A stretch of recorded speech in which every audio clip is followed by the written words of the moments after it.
and they're going to start really looking over their shoulders to see where the waves are. Amazing change of direction by Crystal Smith there. She's looking for any kind of run she can get there and just completely move that board on a dime. Yeah, that's right. I mean, the whole thing with board paddling is you've got to feel the board lift, and when the board lifts, which it'll do in a sec as they try to push down this swell, and Crystal Smith, she can get over this. No, she's just fallen off the back of it. So this is the area now in the waves where it can make a big difference and you can pull a gap on the rest of the field. That is exactly, Guy Leach, what Crystal Smith is doing. She is on that first little run and coming into the beach. She will then have a run of 600 metres up and down the beach, and any lead will be very handy at this stage. Back down on the tummy, it's just finished off a little bit for her. And this is where we talk about active recovery as well. Yes, she's paddling quite hard, but she's also taking those big breaths that Trevor was talking about at the start, trying to recover. Hayden, the girls are coming past you on the beach. Yeah, Howie, we've got Crystal Smith right in front, just straight into that first run leg. We've got about 500 metres of running for the girls, so they're really going to work hard. Jordan Mercer, you can just see coming past the screen now too, followed by Brodie Moyer. They're going to have to work this run. These transitions are really important. I thought he was good in the kitchen, the old H-bomb. He seems to have settled in on the beach nicely, Nicole. Yeah, we've started him off very gently, haven't we? Having to commentate on the IronWomen. But Crystal Smith getting into some nice strides there. And, you know, there is an art to soft sand running, isn't there? So Geordie Mercer's in a fairly good position sitting in behind. There is Kirsty Holmes coming in now. How's she looking, Guy? Well, she's certainly having a rest, and as you were saying before, active rest is quite interesting because when they're going flat out, their heart rate gets to about 180 beats a minute. When they have that little rest on a wave, they're that fit, they can drop their heartbeat in the space of 10 seconds down to something like 140 beats. 40 beats in the space of 10 seconds. Keep an eye out there for Hayley Bader. We spoke to her about the fact she had plantar fasciitis. She's in 4th position there in the blue. You can see she's definitely favouring that foot. It's a gutsy effort to be out here. To be honest, I saw her this morning on the beach and I didn't think she'd be able to compete. Yeah, she was flat out walking down, as you said, but she is very gutsy. It's yet to be seen. I mean, there is a lot of running in this course, so yet to be seen. Geordie Mercer making a nice move there, Guy. Well, what you do on the soft sand is you try to run in the competitors' footprints that they make in front of you. So Crystal Smith going around the Renault run leg turn, which is something new this year. It's great to have Renault on board for the series. And we see Hayley Bader now going around the Renault Collier's 4-wheel drive.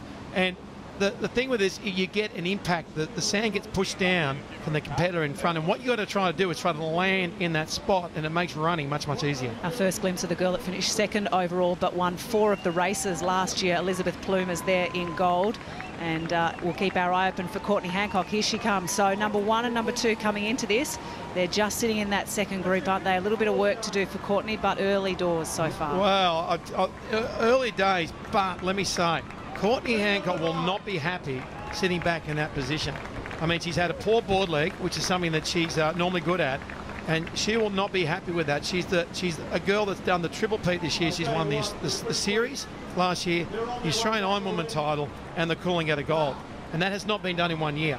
And her back in that place is not where she wants to be. This is a real key now for Geordie Mercer. You kept telling us last year, Leach, that this girl was going to be a star. She did well last year, but she said that her disappointing leg last year was the swim. She believes she struggled with it. She's done a lot more work on it, Nick. It'll be interesting to see what she can do. Yeah, look, she's at that amazing age too. When you're 18 years of age, you can do anything. You're king of the world or queen of the world in this case. So the girls are having strategically set up along the run course their handlers to hand caps and goggles if they so choose to wear them. Hayley getting her goggles, and here is Courtney now grabbing her cap. But it'll be interesting to see. It's a nice position for Geordie to be in. It's a different position than we've seen in last year's series where she was a debutante. She is really starting to dominate out there. You can see the ticker there, Brodie Moyer, Crystal Smith, Hayley Bader, Elizabeth Plumers, Courtney Hancock. You'll see all your athletes there, Nick. Some go with goggles, some don't. It's personal preference, you know. Swimming out in the surf is all about making sure you can hold your line, making sure you actually make a correct line.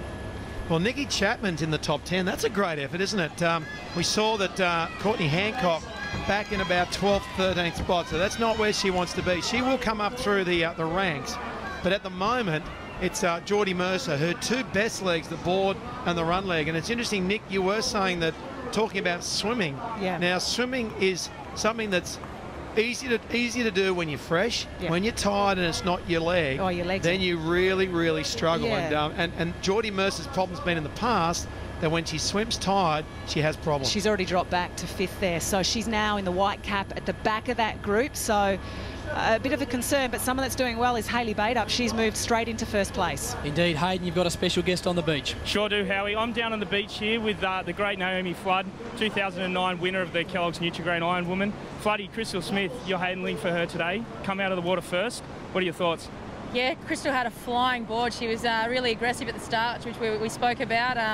Yeah, the run legs aren't her greatest, but I think she did pretty well then. I think it took it out of her. But going into the swim leg, it's anything can happen out there, and it's moving a lot. So I think the smartest racing today is really important. That's exactly right. You seem a little bit nervous yourself. You want to get back out there? Yeah, I get so excited. I get more excited for everyone else racing than myself. And when Crystal came out first, I was stoked for her. It's unreal. That's it. Thanks, Floody, and back to you guys. Thank you very much, Hayden. Naomi Flood trying to get to the Olympics next year also. She is a wonderful competitor. She's on the beach today with our man Hayden. The women continue in the IronWomen series. I haven't ever won a series, and the last time I competed before my shoulder injury, the final race I went into it, and I was leading, and but I was only leading by 1 point, and you know, in that year there was about 4 of us that were really racing fast. So, you know, yeah, I went into it as probably favourite, but you know, it didn't happen on that day. Hopefully I'll get back to where I was, but it might not happen as quickly as I'd like. Hayley Baitup, she is a star of the sport. Crystal Smith currently leads. We already spoke a lot about Hayley. She's got such a massive fan base. She had that shoulder injury, and for a lot of athletes, it's such a hard one to come back from. Yeah, and also to maintain as well. You can recover from it, but it's the kind of thing that can come back at any time. And she did very well at Coolangatta Gold, didn't she, Hayley? She finished 3rd, but then the shoulder didn't go back to 100% after Coolangatta Gold. Yeah, I mean, when you have your shoulder opened up, cut open, have a tendon cut in half, and then re-stitched up, I mean, you're not going to come back that quickly. I mean, you're going to have some issues that come along with it. And I mean, I spoke to Hayley during the winter. I said, look, you've just got to hang in there, tough it out. You've done a lot of work in the past. You've beaten the best. Just suck it up, and over the next couple of years you will come back. And she's just proven how brave she is today, because she's in a great position. She's forward hard. She's up near the front. And I'll tell you what, she's setting herself up for a beautiful race. Surfers Paradise has set out a magnificent day. The sun is shining, 27 degrees. There's a little bit of swell to help the girls as they go back into the beach. At the moment, it's Crystal Smith leading the field.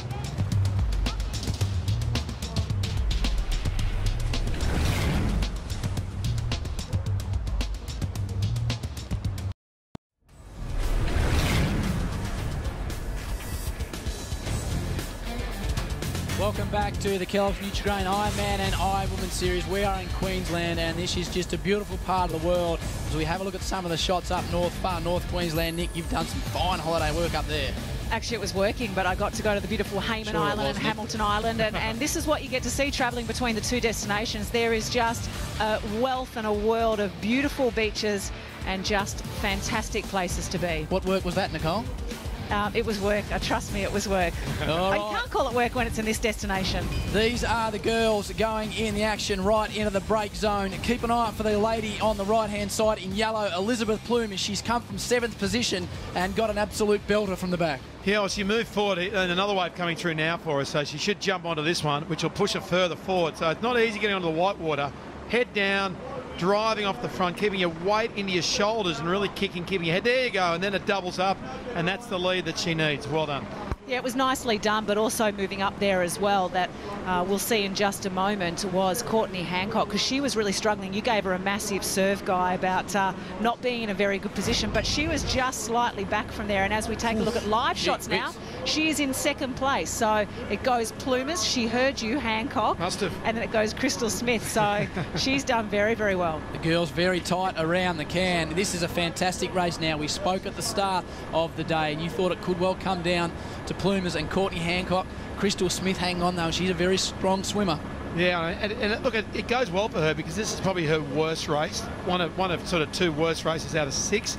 For her to be in sort of that position looks really, really good for her season. And but you've got the 2 heavyweights right now. You've got Hancock and Plumers neck and neck, just like they did last year, and it's shaping up to be a fantastic race. Yeah, and you can see with this M-shaped course, you've got girls still heading out to go around that can out there, or the buoy out there, and the leaders now coming very strongly back in here. But Crystal Smith has done a great amount of work at Bond University under Colin Braun in the same training squad as Kai Hurst, who's now qualified for the Olympic Games in open water.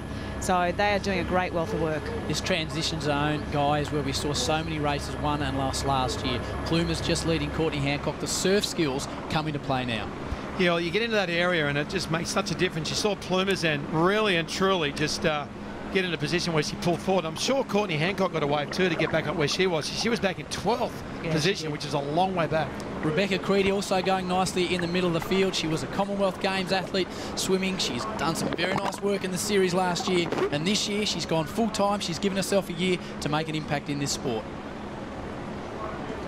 All these guys did grow up doing nippers and through the age groups and have years of experience of paddling boards and skis and surf and wind and rain and all the different beaches, and my experience only can go back as far as probably 4 years, and that's really a lot of catching up I've had to do. So it's going to continue to be a challenge. It really posed a problem in a few instances last year, and has really made me go out there and chase down the gold this year.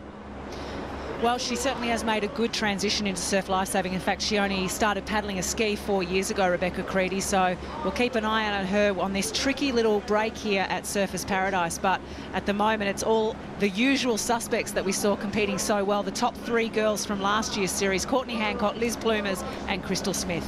I've got to say now, I think the pivotal leg is going to be the next run leg. The next run leg will make the difference in who's going to win this event. That's my call right now. So let's see what happens, because the 2 heavyweights in the sport, Plumer's in yellow, Hancock in pink, and away they've gone. Hancock back in 12th position when she went into the water for the swim leg. She's had a massive swim leg, but this leg right now, I think, will decide what happens in this race. Promoter's dream, Leachy, and you being the promoter would be reasonably happy with the way things turning out at the moment. Hayden, you're on the run leg. I'm down here on the run leg. We just had the girls come past me. They're looking quite strong at this stage, although the run leg is a long one. It is on the soft sand, so they're going to have to work hard through it. It'll be interesting to see how they are coming out of it and into that ski leg. Who's looking sharpest down on the sand as they go past you, Hayden? I think coming past, definitely Courtney Hancock. She's very strong at the moment.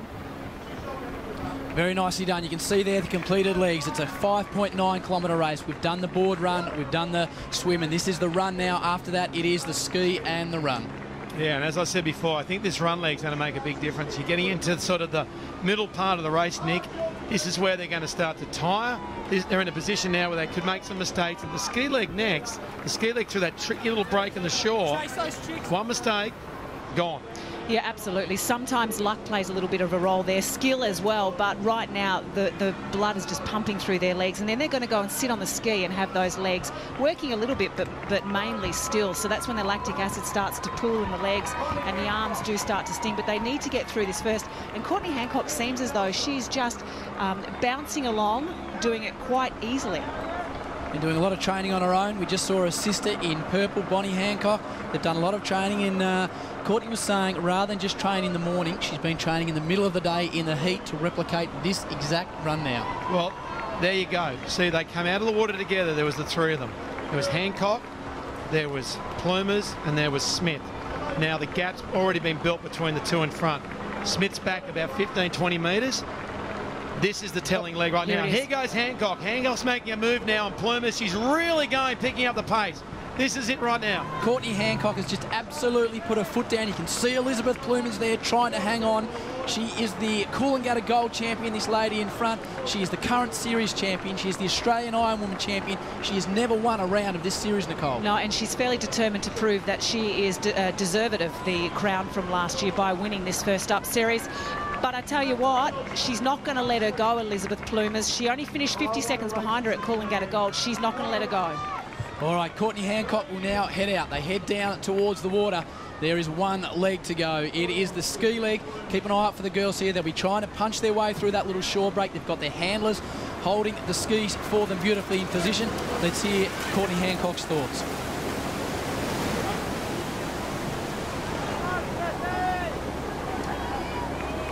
I think definitely Elizabeth. She's know, she's someone who I've been racing up against the last couple of years, and you know, she's going to be very fit and you know, given her all for this series, so she'll definitely be probably the one who I see is probably going to be the hardest to beat. As you know, you've got Crystal Smith, I think Rebecca Creedy, she did really well last year. There's those couple of girls who are always there.